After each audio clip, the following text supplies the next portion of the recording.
और इस वीडियो में आपका स्वागत है। आज हम क्वांट का एक प्रैक्टिस सेट डिस्कस करेंगे, ट्रिक मेथड्स इन एमसीक्यू 1। इस प्रैक्टिस सेट को इस प्रैक्टिस सेट को अच्छे से समझने के लिए आपको कुछ थियोरी वीडियोस रेफर करने होंगे। ये थियोरी वीडियोस हैं trick methods of using the option choices and the trick method of plugging in values. तो ये दोनों वीडियोस जो है हमारे चैनल पे अवेलेबल है। आई वुड रेकमेंड कि आप पहले वो वीडियो देखें और जो उसमें ट्रिक्स बताए हैं, जो अप्रोचेस बताए हैं, आप उसको जरूर देखिएगा। और एक जो पर्टिकुलर क्वेश्चन में एक फंडा यूज होगा which is using reciprocals, right, percentages as reciprocals. तो ये तीन वीडियोस इस वीडियो में, इस प्रैक्टिस सेट में जो क्वेश्चंस है, इसमें हम ये तीन फंडे यूज करेंगे। Do watch those videos, do practice, और उसके बाद इस प्रैक्टिस सेट को आप सॉल्व कीजिए। प्रैक्टिस सेट एक्सेस करने के लिए आप इस वीडियो के डिस्क्रिप्शन में जो लिंक है आप उसको फॉलो कीजिए, साइन अप कीजिए वहां जाकर के। और साइन अप करने पे आपको इस टॉपिक पे और बाकी जितने भी टॉपिक्स हैं, क्वांट, डीआई, जीके, इन सब के प्रैक्टिस सेट्स आपको मिल जाएंगे। प्रैक्टिस के लिए, क्लैट प्रिपरेशन के लिए काफी यूजफुल रहेंगे। चलिए आज का हम ये सेशन स्टार्ट करते हैं। फर्स्ट क्वेश्चन देखेंगे। इस प्रैक्टिस सेट का ये फर्स्ट क्वेश्चन है। सक्सेसिव डिस्काउंट्स दिए गए हैं, P% और Q% on the mark price. तो क्वेश्चन बोल रहा है कि इन दोनों का एक सिंगल डिस्काउंट अगर होगा तो उसका इक्विवेलेंट डिस्काउंट कितना होगा, और P और Q के टर्म्स में यहाँ ऑप्शंस हमें दिए गए हैं। तो आइडियली इस टाइप का क्वेश्चन आपको समझना ऐसे चाहिए कि यहाँ पे इंफॉर्मेशन सारा का सारा जो है जनरल टर्म्स में है। मतलब P और Q जो है कोई पर्टिकुलर वैल्यू नहीं ले रहे, कोई भी वैल्यू ले सकते हैं, है ना। इसका मतलब ये बनता है कि कोई भी वैल्यूज अगर आप P और Q में डालेंगे तो वो इस सिनारियो में ट्रू होंगे। बट अगर कोई भी वैल्यू के लिए ट्रू होंगे, इसका ये भी मतलब आता है कि एक पर्टिकुलर वैल्यू के लिए भी ट्रू होंगे, राइट। सो हम क्विकली ये चेक कर सकते हैं कि अगर हम एक वैल्यू ले लें, मान लेते हैं कि हमारा मार्क प्राइस 100 रुपीज है, और मान लीजिए कि हम पहला डिस्काउंट उस पर देते हैं 10% का, और दूसरा डिस्काउंट भी कन्वीनियंट वैल्यू ही अज्यूम करेंगे, उसको भी मान लीजिए हम 10% ही लेते हैं, राइट। तो अब इसका आउटकम क्या आएगा, राइट। तो पहला डिस्काउंट अगर हम 10% डिस्काउंट कर रहे हैं, 10% घटा रहे हैं, तो 10% याद रखिए होता है 1/10, है ना। ये percentages as a reciprocal, right. तो 1/10 ऑफ द प्राइस जो है डिक्रीज होगा। तो पहले 100 का 1/10 हो जाएगा 10 रुपीज, राइट। तो 100 में से हम 10 रुपीज घटा देंगे, which will give the price as 90 rupees. तो पहले डिस्काउंट के बाद जो आर्टिकल है उसका प्राइस 90 रुपए हो जाएगा, और दूसरे डिस्काउंट पे हम 90 रुपए पे लगाएंगे, राइट, विच मीन्स 10% या 1/10 जो है 90 का होगा, right, which is 9 rupees, right. तो अब हम 90 में से 9 रुपए घटाएंगे, which means the price will become 81 rupees, right. तो इसका मतलब है कि 100 रुपए का जो आर्टिकल है वो घट करके दो चेंजेस के बाद 81 रुपीज हो गया है। तो ओवरऑल कितना रिड्यूस हुआ है, ओवरऑल रिडक्शन हुआ है, ओवरऑल इस केस में रिडक्शन हुआ है 19 रुपीज का। और अगर हम परसेंटेज कैलकुलेट करें, ओवरऑल परसेंटेज डिस्काउंट, तो हम कहेंगे 19 रुपए का डिस्काउंट मिला है on a price of 100 into 100, तो परसेंटेज आ जाएगा 19%, राइट। तो अगर ओवरऑल 19% आया है, अगर हम P का वैल्यू और Q का वैल्यू जो है दोनों 10 डालें, है ना, तो इसको अब हम चेक कर सकते हैं ऑप्शन चॉइसेस में डाल के। तो जैसे ऑप्शन ए में अगर हम डाल के देखें, ऑप्शन ए में है P which means 10 plus Q which is also 10 plus PQ which is 100 upon 100, तो ये आ जाएगा 1, राइट। तो 10 plus 10 plus 1 हो जाएगा 21। तो ऑब्वियसली ऑप्शन ए गलत हो गया, राइट। फिर अब हम ऑप्शन बी ट्राई करते हैं। ऑप्शन बी में अगर हम डालेंगे इस चीज को, तो आएगा P which is 10 plus Q which is also 10, but यहाँ पे माइनस 10 into 10 100 upon 100, तो ये आ रहा है 19, राइट। तो ये सही आंसर हो सकता है। ऑप्शन सी भी ट्राई करते हैं। ऑप्शन सी में आएगा 100 माइनस, ब्रैकेट में आ रही है values, 10 plus 10 plus 100 upon 100, right. तो ये आ जाएगा 100 माइनस 21, राइट। तो ये आ रहा है 81 रुपीज। तो 81 रुपीज भी गलत है, ऑप्शन सी भी रूल आउट हो जाएगा। And finally option D is none of these which is also not true, क्योंकि एक वैल्यू हमारा आ गया है as true, right. So the correct answer इस क्वेश्चन का होगा ऑप्शन बी। राइट। तो आप देख सकते हैं इस केस में हमने सॉल्व नहीं किया है, हमने वैल्यू अज्यूम किया है, इसको प्लग इन मेथड से हम लोगों ने किया है, और प्लग इन मेथड से बड़े आराम से हम इसका आंसर फिगर आउट कर पाए हैं। आइए अब हम नेक्स्ट क्वेश्चन को सॉल्व करते हैं। नेक्स्ट क्वेश्चन है, आपकी स्क्रीन पे भी नजर आ रहा है, a trader bought an article at 9/10 of its mark price and sold it at 17% more than its mark price। तो यहां पे आपको गौर करना है, जैसे परसेंटेज का क्वेश्चन है तो हमेशा उसका बेस मेंशन्ड होता है, 9/10 ऑफ व्हाट, मार्क प्राइस का 9/10, राइट। ये होगा बॉट एन आर्टिकल मतलब कॉस्ट प्राइस, राइट। तो इसमें इंफॉर्मेशन हमें देखिए, कॉस्ट प्राइस जो है 9/10 होगा ऑफ द मार्क प्राइस, और दूसरी इंफॉर्मेशन दी गई है ही सोल्ड इट, मतलब सेलिंग प्राइस जो है इसका इज मतलब इक्वल टू 17% मोर, मतलब 17% ज्यादा है देन इट्स मार्क प्राइस। तो मतलब mark price plus 17% of mark price, है ना। तो अगर आप गौर करेंगे तो ये पूरा का पूरा जो इंफॉर्मेशन हमें दिया गया है कॉस्ट प्राइस और सेलिंग प्राइस के बारे में, ये मार्क प्राइस पर निर्भर है। बट एक और चीज जो स्टैंड आउट करती है इस प्रॉब्लम में, वो ये है कि हमें कोई भी प्राइस एब्सोल्यूट टर्म्स में, वैल्यू टर्म्स में नहीं दी गई। तो अगेन हम प्लग इन मेथड का यहाँ पे उपयोग करेंगे। प्लग इन मेथड में हम कोई भी वैल्यू सब्स्टिट्यूट कर सकते हैं। यूजुअली क्वेश्चन में एक वैल्यू सब्स्टिट्यूट करना इज अ स्मार्ट अप्रोच। अगर आप ऐसे नोटिस करते हैं कि कोई वैल्यू नहीं दिया गया है, तो यहाँ पे सबसे ज्यादा कन्वीनियंट वैल्यू है मार्क प्राइस, क्योंकि मार्क प्राइस अगर हम अज्यूम कर लेते हैं उससे हमें कॉस्ट प्राइस भी मिल जाएगा और सेलिंग प्राइस भी मिल जाएगा। तो यहाँ पे इस क्वेश्चन को सॉल्व करने के लिए फर्स्ट स्टेप होगा हमारा, मार्क प्राइस को 100 रुपीज ले लेते हैं। तो अगर मार्क प्राइस 100 है तो कॉस्ट प्राइस हो जाएगा इसका 9/10 ऑफ 100, तो वो आ जाएगा आपका 90 रुपीज, है ना। तो कॉस्ट प्राइस, इस ट्रेडर ने ये आर्टिकल 90 रुपए का खरीदा है और उसके बाद उस पर 100 रुपए का प्राइस लिखा है, राइट। और ही sold it at 17% more than it's mark price. तो एक्चुअली लिखा 100 रुपए है उस पर, बट 100 रुपए का नहीं सेल कर रहा है। सेल कितने का कर रहा है? 17% मोर, तो मतलब 100 रुपए से ज्यादा। कितना ज्यादा? 17% ज्यादा। तो 17/100 into mark price which is also 100 rupees. तो 17 रुपए ज्यादा का सेल करेगा, विच मीन्स 117 रुपए का सेल करेगा, राइट। तो अब हमें कॉस्ट प्राइस मिल गया 90 रुपीज, सेलिंग प्राइस मिल गया 117 रुपीज। क्वेश्चन क्या मांग रहा है हमसे? Profit percentage. तो प्रॉफिट यहाँ पे आ जाएगा directly as a difference of SP and CP. SP minus CP यहाँ पे डायरेक्टली कैलकुलेट कर लेंगे तो 27 रुपए का डिफरेंस आता है। तो इसको अगर हम परसेंटेज टर्म्स में कैलकुलेट करना है हमें, तो 27 डिवाइडेड बाय कॉस्ट प्राइस, यहाँ पे कॉस्ट प्राइस 90 रुपए है, इंटू 100 करेंगे, एक जीरो यहाँ पे कैंसिल आउट हो जाएगा, एंड 9 इंटू 3 इज 27। तो 3 into 10 30%। Correct answer will be option A, है ना। तो इस क्वेश्चन को भी सॉल्व करने के लिए बहुत ही सिंपल तरीका, बहुत ही सिंपल अप्रोच, मार्क प्राइस को अज्यूम कर लेना चाहिए। आइए अब हम नेक्स्ट क्वेश्चन देखते हैं, question number 3 from the practice set. Four numbers in the ratio 2:3:5:7। चार नंबर इस रेशियो में दिए गए हैं और उनका sum of squares is equal to 1392। तो यहाँ पे क्वेश्चन हमें दे रखा है कि A:B:C:D, मान लीजिए चार नंबर है ABCD, इनका रेशियो है 2:3:5:7।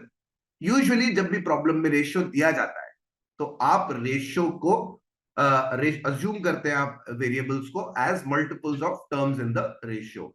मतलब ए का वैल्यू हम 2x ले सकते हैं, बी का वैल्यू हम 3x ले सकते हैं, सी का वैल्यू हम 5x और डी का वैल्यू 7x, राइट। तो x जो हमने अज्यूम किया है वेरिएबल, वो रेशियो कैलकुलेट करते हुए कैंसिल आउट हो जाएगा, तो वही रेशियो मिल जाएगा 2:3:5:7। तो चारों नंबर्स का रेशियो ये है, और इसमें क्वेश्चन में दे रखा है कि सम ऑफ स्क्वायर्स जो है 1392 के इक्वल है, राइट।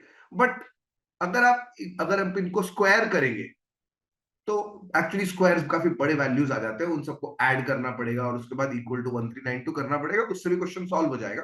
बट अगर हम उसको करने से पहले अगर हम देखें यहाँ पे कि क्वेश्चन ने क्या मांगा है, what is the sum of the largest and the least, largest और स्मॉलेस्ट।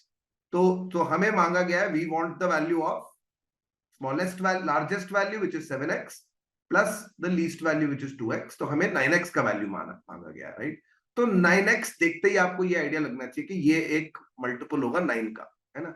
तो ऑप्शन चॉइसेस को करीब से नोटिस कर लेते हैं, ये 9 का मल्टीपल है, ये भी 9 का मल्टीपल है, ये भी 9 का मल्टीपल है, बट ऑप्शन सी 9 का मल्टीपल नहीं है। तो ये सबसे लीस्ट लाइकली आंसर होगा राइट, क्योंकि ज्यादातर क्वेश्चन में आंसर इंटीजर ही आते हैं, तो 40 एक्स भी इंटीजर ही आना चाहिए ज्यादातर। तो ये जो है थोड़ा सा अनलाइकली लग रहा है, right, option A C eliminate कर सकते हैं। और बाकी जो ऑप्शंस बच गए उनको हम बड़े आराम से चेक भी कर पाएंगे। कैसे चेक कर पाएंगे? मान लीजिए हम यहाँ ऑप्शन ए चेक करते हैं, तो 27, तो अगर 9x इक्वल टू 27 अगर हम कर दें तो x का वैल्यू मिल जाएगा एज 3, राइट, x इज 3। तो अब हम फटाफट चेक कर सकते हैं, नंबर्स मिल जाएंगे हमें 6, तो इसको स्क्वायर करना पड़ेगा, फिर 3 इंटू 3 9, उसका स्क्वायर करना पड़ेगा, 5 इंटू 3 15, उसका स्क्वायर करना पड़ेगा, और फिर 7 इंटू 3 21, उसका स्क्वायर करना पड़ेगा, राइट।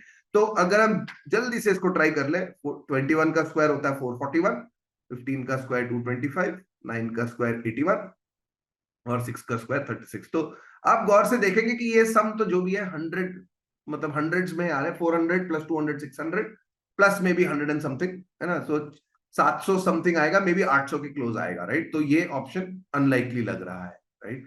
तो क्योंकि ये ऑप्शन बहुत ही छोटा है, that is why it is wrong.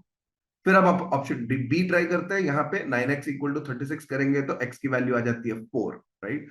तो इनफैक्ट सब्सटीट्यूट करते करते आपको ये भी आइडिया आना चाहिए कि भाई अगर x 4 है तो सारे नंबर 4 के मल्टीपल आएंगे, तो उनके स्क्वायर्स जो है 16 के मल्टीपल होंगे।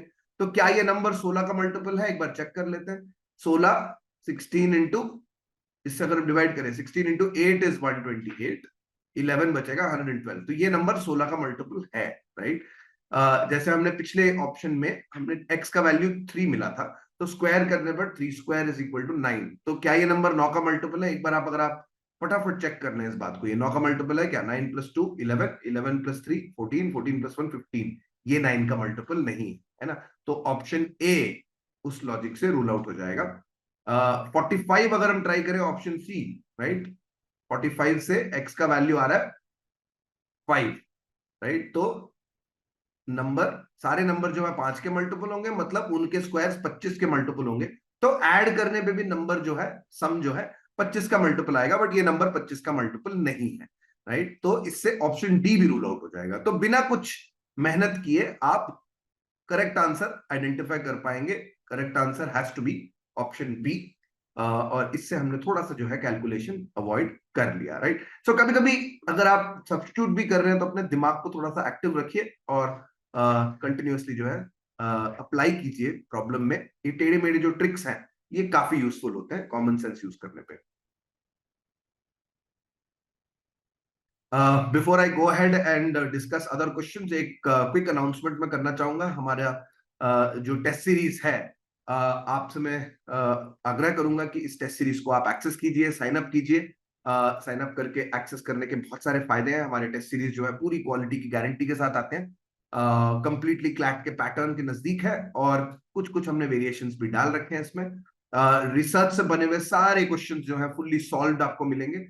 डिटेल्ड सॉल्यूशंस, डिटेल्ड एक्सप्लेनेशन रहेंगे क्वेश्चंस के साथ। और तो और आपको जो है पोर्टल पे आपको अपने स्कोर को, अपने परफॉर्मेंस को एनालाइज करने का भी काफी अच्छा सा एक डैशबोर्ड मिलेगा, राइट। तो इस सब को एक्सेस करना आपके लिए फ्री ऑफ कॉस्ट है। All you need to do, इस वीडियो के डिस्क्रिप्शन में जो लिंक दिया गया है उसको जाके आप क्लिक कीजिए और साइन अप कीजिए। स्टेप्स फॉलो करके आप बड़े आराम से साइन अप कर पाएंगे, राइट। चले, इनफैक्ट नेक्स्ट क्वेश्चन देखेंगे अब। यहाँ पे question number 4, lady has only 50 पैसा एंड 25 पैसा coins in her purse, right. 50 पैसे और 25 पैसे के कॉइन्स ही है, और टोटल 50 कॉइन्स हैं, राइट। तो ऑप्शंस में क्वेश्चन पूछ रहा है अगर टोटल पैसा उसके पास 23 रुपए है तो हर टाइप का 25 और 50 पैसे के कितने कितने कॉइन्स हैं उसके पास, राइट। तो एक बात, अगर हमें टोटल नंबर ऑफ कॉइन्स का ब्रेकअप चाहिए तो हम देखेंगे इसमें इन दोनों का सम भी 50 आ रहा है, इसका भी 50 आ रहा है, इसका भी 50 आ रहा है, इसका भी 50 आ रहा है। तो टोटल से तो हम ज्यादा कुछ परख नहीं पा रहे हैं, राइट। तो instead of making equations and solving them, आप क्या कर सकते हैं कि यहाँ पे ऑप्शन चॉइसेस को ही ट्राई कर सकते हैं। लाइक फॉर एग्जांपल यहाँ पे ऑप्शन बी ट्राई करना काफी इजी लगेगा आपको, राइट।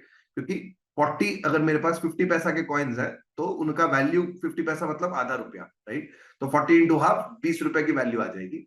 और 10 अगर मेरे पास कॉइन्स है 25 पैसे के, तो एक 25 पैसे का कॉइन होता है 1/4 ऑफ रुपी, है ना, 25/100, 25/100, 25/100 अगर मैं इसको 1/4 लिखने की जगह 10 जीरो कैंसिल आउट कर दूं तो 5 5 25, 5 2 10, तो ये एक्चुअली रुपी वैल्यू जो है एग्जैक्ट नहीं आ रहा है, ₹2.5 आ रहा है ना। 5/2 इज 2.5, तो बेसिकली 20 + 2.5 इससे आंसर नहीं मैच कर रहा, राइट। तो ऑप्शन टोटल ₹23 आना चाहिए था, बट ₹23 नहीं बन रहा है।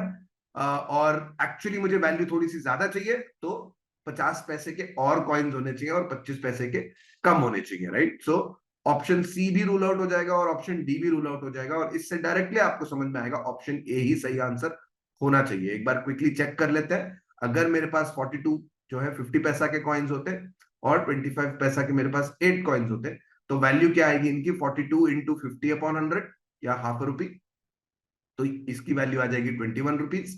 और 25 पैसे के हमारे पास 8 कॉइन्स है, तो 25/100, तो 25 इंटू 4 इज 100, तो 4 इंटू 2 8, तो ₹2 का वैल्यू आएगा 25 पैसे कॉइन्स में। तो टोटल वैल्यू आ रही है ₹23, which is exactly what the problem is saying. So the correct answer, इस क्वेश्चन का करेक्ट आंसर है ऑप्शन ए। और हमने इसको बिना इक्वेशन बनाए, बिना सॉल्व किए, हमने ऑप्शन चॉइसेस यूज करके बड़े आराम से हमने वैल्यू कैलकुलेट कर लिया है।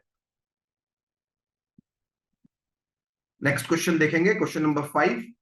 A fraction in its simplest form is such that, ये फ्रैक्शन है एक मेरे पास, एफ मान लेते हैं, is such that on cubing it, पहले एफ को क्यूब किया जा रहा है और उसके बाद रिजल्टेंट न्यूमरेटर को 33% से बढ़ाया जा रहा है। देखिए यहां पे हम रेसिप्रोकल का यूज करेंगे, 33.3% होता है 1/3, राइट। इसको हम 1/3 से जानेंगे, राइट। और सिमिलरली 66.67% को हम 2/3, है ना, फ्रैक्शन के फॉर्म में यूज करेंगे 2/3। तो बेसिकली न्यूमरेटर को 1/3 से जो है इंक्रीज किया गया है, और डिनोमिनेटर को reducing the denominator to, not denominator by, reduce किया जा रहा है टू 2/3, राइट। तो बेसिकली डिनोमिनेटर को 2/3 ऑफ द डिनोमिनेटर बनाया जा रहा है, राइट। और फिर इस नए न्यूमरेटर और नए फ्रैक्शन का एक नया फ्रैक्शन फॉर्म हो रहा है, which is suppose to be 1/4, right. तो ये बड़ा कॉम्प्लिकेटेड से इसमें स्टेप्स हैं, और अगर आप वेरिएबल्स अज्यूम करते हैं तो उससे भी क्वेश्चन सॉल्व हो सकता है। बट इंस्टेड ऑफ दैट, अगर हम यहाँ पे ऑप्शन चॉइसेस को ही चेक करें, राइट, सो उससे देखते हैं क्या आता है, right. Like for example option A से ही स्टार्ट करते हैं। अगर ओरिजिनल फ्रैक्शन मेरा 1/2 है, तो पहले स्टेप पे इसको हम क्यूब करते हैं, तो इसका क्यूब आ जाता है 1/8, राइट। और फिर अगले स्टेप में न्यूमरेटर को 1/3 से बढ़ा रहे हैं, मतलब 1 + 1/3 ऑफ 1, है ना। तो नया न्यूमरेटर आ जाएगा 1 + 1/3, और डिनोमिनेटर को 2/3 बनाया जा रहा है, मतलब 2/3 ऑफ 8। तो ये नया फ्रैक्शन क्या बन रहा है, तो न्यूमरेटर में अगर हम एलसीएम ले लेते हैं, so you will get 3 + 1 4, so 4/3 बनेगा न्यूमरेटर में, और डिनोमिनेटर में बन रहा है 16/3। तो डिनोमिनेटर वाले जो फ्रैक्शन है उसको उल्टा करते हैं, रिवर्स करके मल्टीप्लाई करेंगे 3/16, राइट। तो 3 और 3 कैंसिल आउट हो जाएगा, और 4 × 1 4 × 4, तो नया फ्रैक्शन बन रहा है 1/4, and that is exactly what we are suppose to get, which means हमारा करेक्ट चॉइस ऑप्शन ए ही होगा, है ना। तो इस तरह से आप देख सकते हैं, हमें थोड़ा सा यहाँ पे लक हमारे फेवर में था, क्योंकि हमने सीधा ही ऑप्शन ए ट्राई किया, which is very very simple, which is very very easy to use. तो वो थोड़ा सा लकी था हमारे लिए। बट अगर आप ऑप्शन ए की जगह कोई और भी ऑप्शन ट्राई करते, तो उससे आपका रिजल्टेंट फ्रैक्शन 1/4 नहीं बनता, राइट। और फिर आप उसको एक एक करके एलिमिनेट कर सकते। नेक्स्ट क्वेश्चन देखेंगे, question number 6। Cheater offers to sell 33% more candies to Peter for a price that is 20% higher than the original price, right? तो मान लेते हैं यहाँ पे, अगर आप देखेंगे कि क्वेश्चन में ना हमें प्राइस दी गई है, ना हमें उस प्राइस में कितने कैंडीज मिलेंगे ये दिया गया है, राइट। तो पर यूनिट प्राइस अज्यूम करने की जगह आप एक एक कॉम्बिनेशन आप अज्यूम कर सकते हैं, क्योंकि वैल्यू नहीं दिया गया, तो हम दोनों चीजों को अज्यूम कर सकते हैं, राइट। मान लीजिए कि एक, और इस क्वेश्चन में हम परसेंटेजेस को जो है हम रेसिप्रोकल्स फ्रैक्शंस यूज करेंगे, रेसिप्रोकल्स यूज करेंगे। 33% मोर मतलब 1/3, है ना। And prices 20% higher means 1/5 higher, right. तो यहाँ पे हम प्राइस और क्वांटिटी दोनों के साथ डील कर रहे हैं, तो एक पर यूनिट प्राइस अज्यूम कर लेते हैं। मान लेते हैं कि एक आर्टिकल, बट अज्यूम करते वक्त आपको ये याद रखना है कि प्राइस को जो है ही offers to sell 33% more candies, तो मतलब 1/3 मोर कैंडीज, कैंडीज को हमें 1/3 करके ऐड करना है, मतलब 1/3 करना है, मतलब नंबर ऑफ कैंडीज को 3 अज्यूम कर लेते हैं, मान लेते हैं कि पहले 3 कैंडीज जो है 100 रुपए के मिल रहे थे, राइट। 100 क्यों अज्यूम करना कन्वीनियंट है यहाँ पे, क्योंकि प्राइस जो है 20% से इंक्रीज हो रहा है, मतलब 1/5 से इंक्रीज हो रहा है। तो ये ओरिजिनल वैल्यूज है। तो चीटर का ऑफर क्या है कि भैया आप मुझे 100 रुपए से 20% ज्यादा दो, मतलब 120 रुपए दो, और मैं आपको 1/3 कैंडीज एक्स्ट्रा दूंगा, राइट। मैं आपको 3 की जगह 3 + 1/3 दूंगा ऑफ 3, राइट। 1/3 ऑफ 3 इज 1, तो मतलब 120 रुपए के मैं आपको 4 आर्टिकल्स दूंगा, राइट। तो इसका मतलब क्या हुआ कि एक ओरिजिनल जो प्राइस कोट किया गया था वो था 100/3, और अब नया प्राइस हमें मिल रहा है 120/4, विच इज एक्चुअली 30 रुपीज। तो बेसिकली प्राइस जो है घट गया, राइट। तो 100/3 इज अप्रोक्सीमेटली 33.3, तो आपको दिख रहा है कि 33.33 से प्राइस घट गया है 30 में, राइट। सो क्वेश्चन बोल रहा है what is the percentage discount, discount कितना मिला है, प्राइस कितने से घटा है, प्राइस यहाँ पे 33.33 -30 से डिक्रीज हुआ है। डिक्रीज को हम हमेशा डिवाइड करते हैं by the original marked price, मतलब ओरिजिनल प्राइस था हमारा 33.33 इंटू 100, राइट। सो मेरा न्यूमरेटर आ जाता है 3.33, डिनोमिनेटर है 33.33, और दोनों ही एक्चुअली इन्फिनाइट डेसिमल्स है, राइट। तो क्लियर बात है कि न्यूमरेटर जो है डिनोमिनेटर का 1/10 है, राइट। तो हम इसको कैंसिल आउट कर सकते हैं 1 × 10, और ये 0 एक और कैंसिल आउट हो जाता है, तो आंसर डायरेक्टली आ जाता है 10%, राइट। तो इफेक्टिव डिस्काउंट जो चीटर ऑफर कर रहा है वो होगा ऑप्शन ए, 10%। और हमने इस क्वेश्चन को सॉल्व करने के लिए प्लग इन मेथड का यूज किया है, ऑप्शन चॉइसेस यूज करने से के बेटर हम यहाँ पे वैल्यूज अज्यूम कर सकते हैं, क्योंकि प्रॉब्लम में ज्यादातर जब वैल्यूज नहीं दिए होते तो हम वैल्यू अज्यूम कर सकते हैं as a convenient value. Next question देखते हैं, यहाँ पे question number 7, the sum of 1/2, 1/3 and 1/4 of a number exceeds the original number by 12। तो बेसिकली एक नंबर के 1/2, 1/3 और 1/4 कैलकुलेट करें, अगर उस नंबर में उन तीनों को ऐड करके वो नंबर उसमें से घटाया जाए तो डिफरेंस जो है 12 का आना चाहिए, राइट। तो यहाँ पे 1/2 हाफ करना है, 1/3 थर्ड करना है, और 1/4 करना है। तो सबसे कन्वीनियंट जो वैल्यू यहाँ पे कैलकुलेशन के टर्म्स में है ऑप्शन डी है, राइट। तो यहाँ पे हम यूज द ऑप्शन चॉइसेस वाला अप्रोच यूज करेंगे।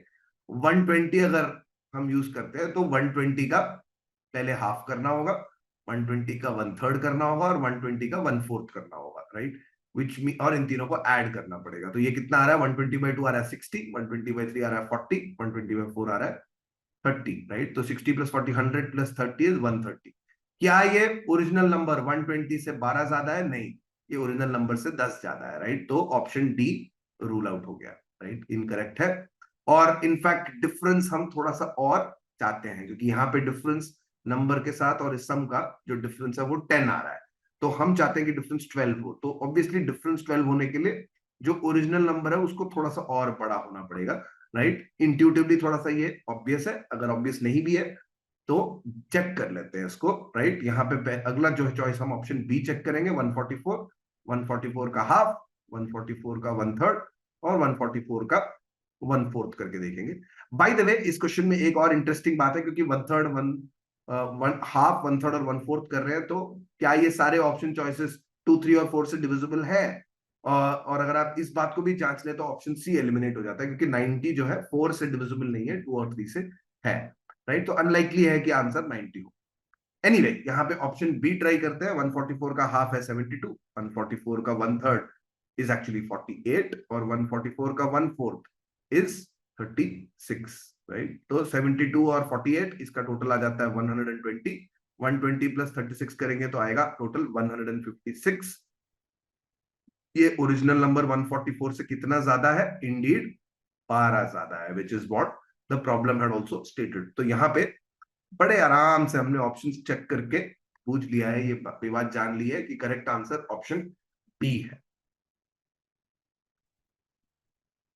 नेक्स्ट क्वेश्चन है question number 8, after giving away 1/3 of his inheritance to his wife and half of the remaining to his son. तो बेसिकली अपने इनहेरिटेंस को थोड़ा पैसा वाइफ को देता है, फिर बचा जो इनहेरिटेंस है वो अपने बेटे को देता है, राइट, जिग्नेश को देता है, और फिर बाकी का पैसा जो है वो चैरिटी को दे रहा है। और यहाँ पे चैरिटी की वैल्यू दी गई है यहाँ पे 50,000 रुपए, राइट। बट यहाँ पे 1 मिनट अगर आप पॉज करेंगे तो आप बोलेंगे वाइफ को देने के बाद जो रिमेनिंग शेयर बच रहा है, राइट, तो मैं इसको थोड़ा सा इरेज कर लेता हूं, राइट, कि वाइफ को देने के बाद जो भी रिमेनिंग बच रहा है, राइट, वो जो जो सेठ है उसने रिमेनिंग का हाफ जो है सन को दिया है, राइट। तो अगर आप आधा पैसा निकाल करके किसी को दे देते हैं तो जो बचता है वो भी तो आधा ही होगा ना। और आधे की वैल्यू यहाँ पे हमें दी गई है, चैरिटी को दी जाती है ये, विच इज इक्वल टू 50,000। तो मतलब अगर चैरिटी को 50,000 दी गई है तो बेटे को भी तो 50,000 ही मिला होगा ना। और अगर बेटे को 50,000 मिला है तो टोटल पैसा 1 लाख रुपए बचेगा after giving to his wife. उसको आप इक्वेशन बना करके वाइफ का शेयर भी निकाल सकते हैं। बट यहाँ पे क्वेश्चन तो बस यही पूछ रहा है ना कि भाई how much did the son get, बेटे को कितना मिला। तो सिंपल है, अगर बेटे को पैसे देने के बाद अगर बचे हुए पैसे में आधा अगर बेटे को दे देते हैं तो बाकी का आधा ही चैरिटी पे जाएगा, विच इज इक्वल टू 50,000। मतलब बेटे को भी 50,000 रुपीज ही दी गए होंगे। And correct answer hence will be option number B, right. तो ये थोड़ा सा different kind of trick method है। यहाँ पे हमने एक्चुअली इक्वेशन बनाने से पहले थोड़ा सा कॉमन सेंस यूज किया है कि भाई अगर आधा जा रहा है, अगर हम इसी तरह से अगर हम फ्रैक्शंस को यूज करें और फ्रैक्शन से जो है अगर हटाने के बाद कितना बचता है इस पे थोड़ा सा जांच करें तो बड़े आराम से ये क्वेश्चन सॉल्व हो जाता है। नेक्स्ट क्वेश्चन है question number 9। Akhil purchased equal number of toffees, right. ये यहाँ पे बहुत ही इंपॉर्टेंट क्लू है इस क्वेश्चन का कि अखिल ने जो है 2 दुकान से टॉफीज खरीदी है but equal number of toffees खरीदता है, राइट। इन दोनों दुकानों में टॉफीज का रेट क्या दिया हुआ है, पहले दुकान में है 7 रुपए के 3 और दूसरे दुकान में है 9 रुपए के 4, राइट। तो एक जो टेम्पटेशन होगा वो होगा कि भाई दोनों दुकानों में रेट्स जो है अलग अलग टॉफीज के दिए हुए हैं तो हम दोनों को पर यूनिट बना लेते हैं।